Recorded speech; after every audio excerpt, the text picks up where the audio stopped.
Welcome back to the build shop. So we're gonna do kind of a cool video today, at least I think it's cool. We've got two identical Srixon ZX7 heads, just a little bit of a different paint fill, and we know one's Bally's and one's mine.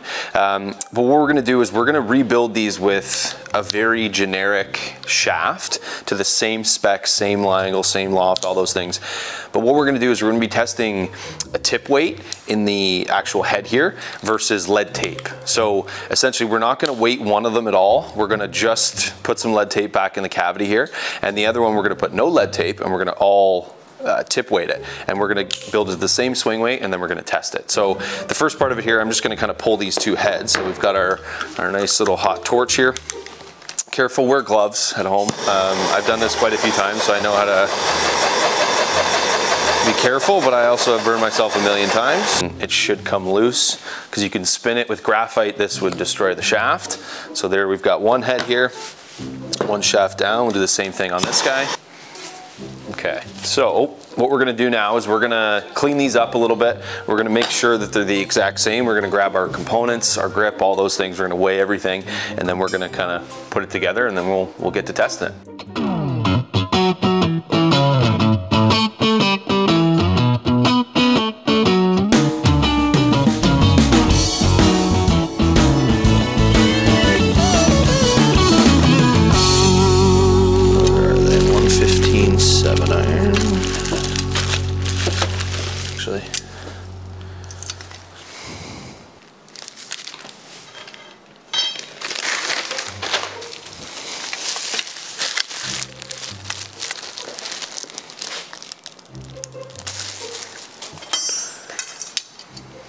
Most popular shaft in the world, Dynamic Gold X1. So we're gonna be building these guys.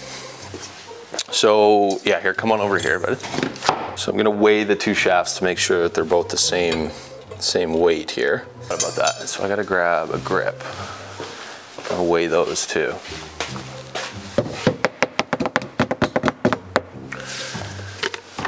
These ones? Okay, so we're gonna weigh these two shafts here. So these are Dynamic Gold X1s, tour issue. First one is 130.2, 30.4. Okay, so we're within 0.2 of a gram. So that's good, I'm happy with that tolerances. And then we're gonna weigh the grips here as well. So these are just lambkin grips, so that one's 52.1. That one's 52.7, so I'm gonna grab another one here. 2.1.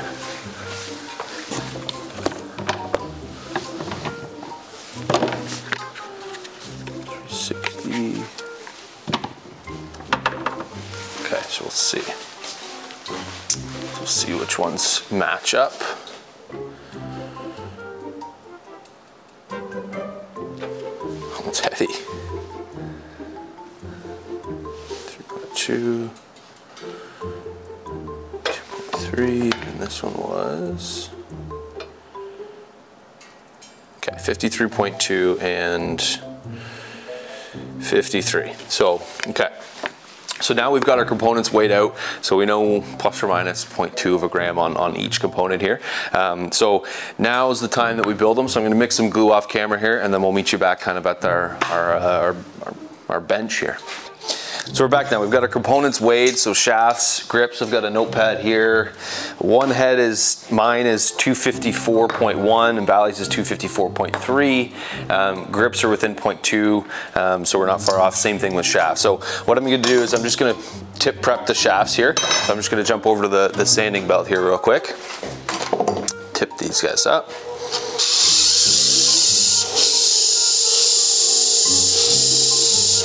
Okay, two down. So, in case some people don't know, the Tour Issue Dynamic Gold X100, Tour Issue basically means they weight sort them. So that's why when we pull a couple of components like this, they are so close.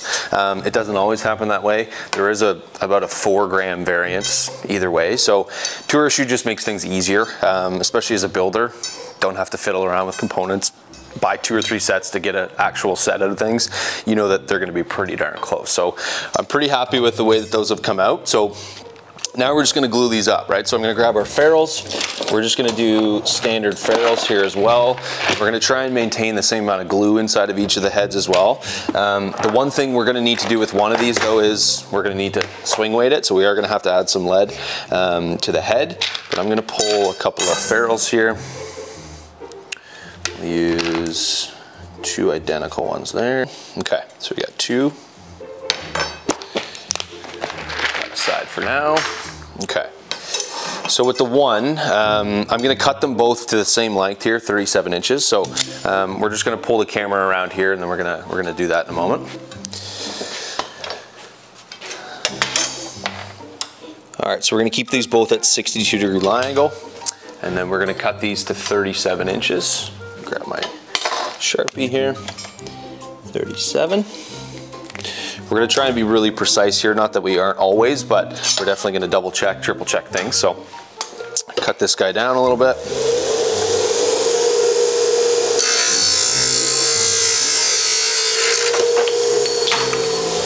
So there's head number 1, and I'm just going to grab the other ones here as well. 1 second here.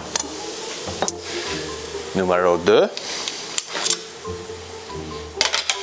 Same thing. 37.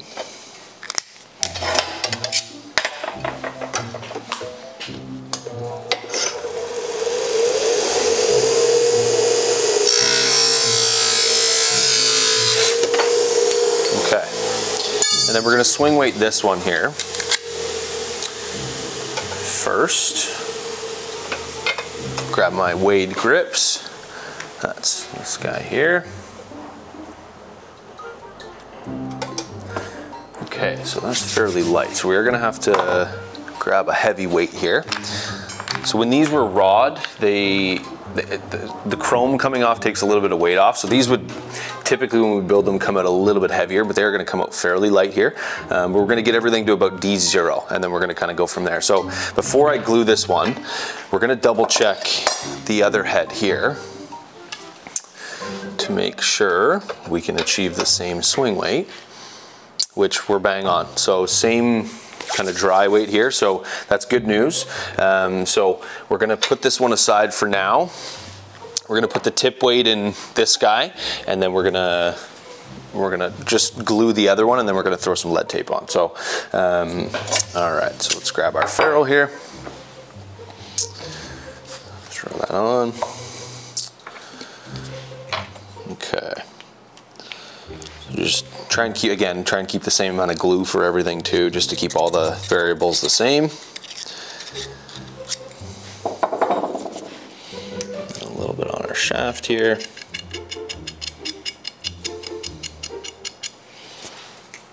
Okay.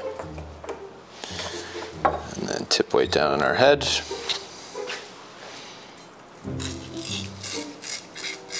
Always spin it around a little bit, get the glue everywhere. As you see, like, it kind of spreads it out a little bit. So it's always good practice.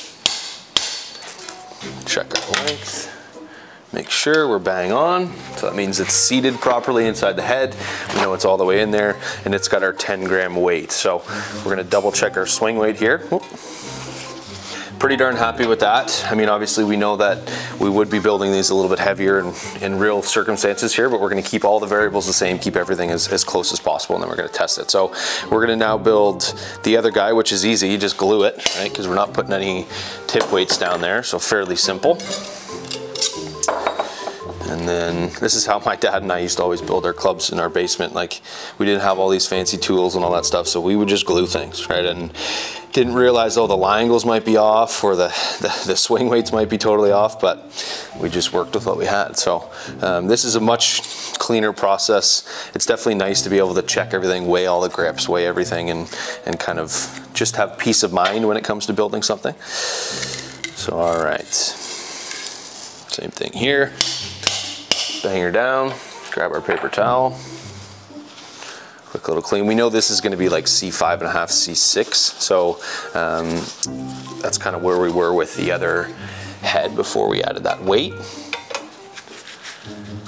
Yeah, so C6.1, so that's perfect. So we basically need to add 4 points here to get us to our our bang on with that guy, which we will do with lead tape. So I'm just gonna grab that and then we'll throw some tape on here. So this is our lead tape here. So this is a fresh roll. We're gonna peel this guy off and we're probably gonna have to put probably 5 or 6 pieces of tape on this guy at least to achieve the same thing as that little tiny head weight did, or swing weight tip did. Let's just double check that. 6.1.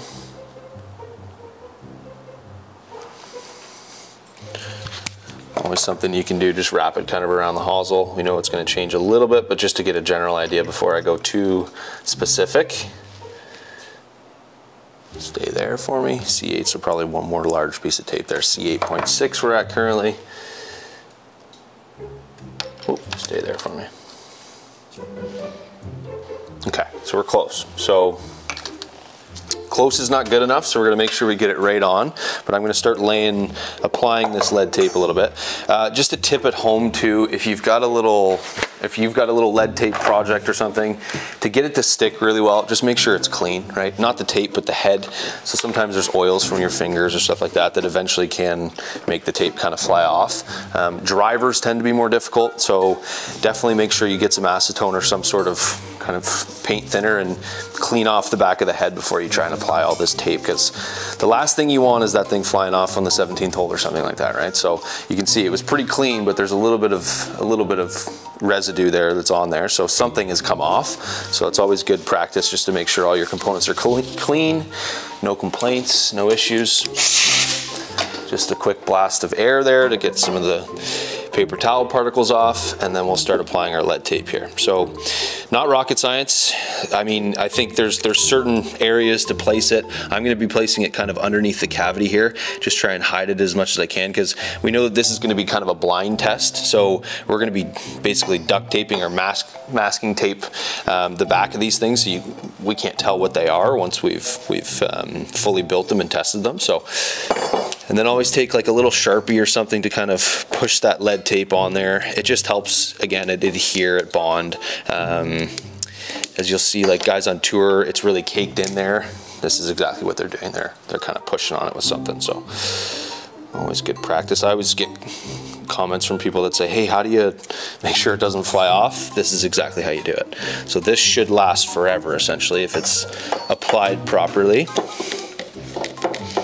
And some people think it looks really cool. So that's where there's definitely the lead tape gang, the lead tape chronicles on Instagram. I know that there's a lot of people that kind of follow what they do, and it's pretty cool to watch what some of these tour players are up to with their lead tape. So, all right, try and get to the bottom of this and see if it really does make a big difference. So I'm just gonna check this again. It should be about C9, yeah, C9.5. So we're gonna add a tiny little piece of tape here, get it to D0. So let's just guess here. Oh.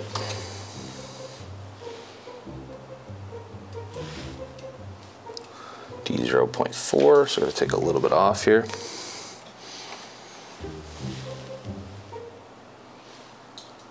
Okay, 0.2, perfect. This is part of the process. We wanna make sure that we do everything as close and as similar as possible.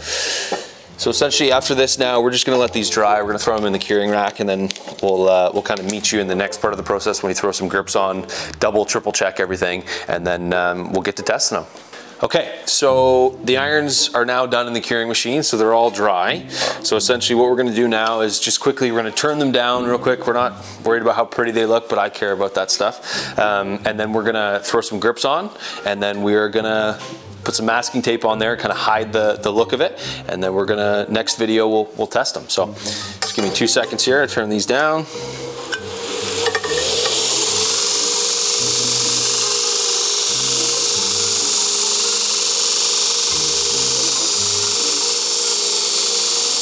Our 2 grips that have been weighed out. Try and keep the amount of tape the exact same as well here. There's no seams. There's a tip too, if you are ever putting your own grips on, sometimes you get a little bubble or a little bit of a ripple. I do it just anyways, just to make sure the tape is really stuck on, but a little Sharpie and just kind of rub the thing. So you can see it takes a few of those little tiny creases out. and anything like that. And then take our solvent. Ooh. Get it all lubed up. Grab our air gun. Make sure that's lined up appropriately. Ready to go. Okay. Just make sure those are lined up. Clean off the excess, bang it on a towel on the ground here. Grab my little cloth. Clean that off. So we know this is the tip weighted one. I know that because there's no lead tape on it. We're gonna have to put a little marking on here just so I know. But obviously we're gonna keep it hidden from the tester out there. So put that aside. Now we do numero dos. All right. Same story here. Square it up. We'll bang on a towel on the ground and then clean her up. Okay, so in part 2, we're actually gonna test these things. So I'm gonna throw some masking tape on. It's not extremely exciting, so I'm gonna do that off camera. And then I'm gonna put a little bit of a mark, and kind of in the start of part 2, I'll show you exactly what I've done, and then we can kind of go over it again, and then we'll get to testing it. Thanks, cool.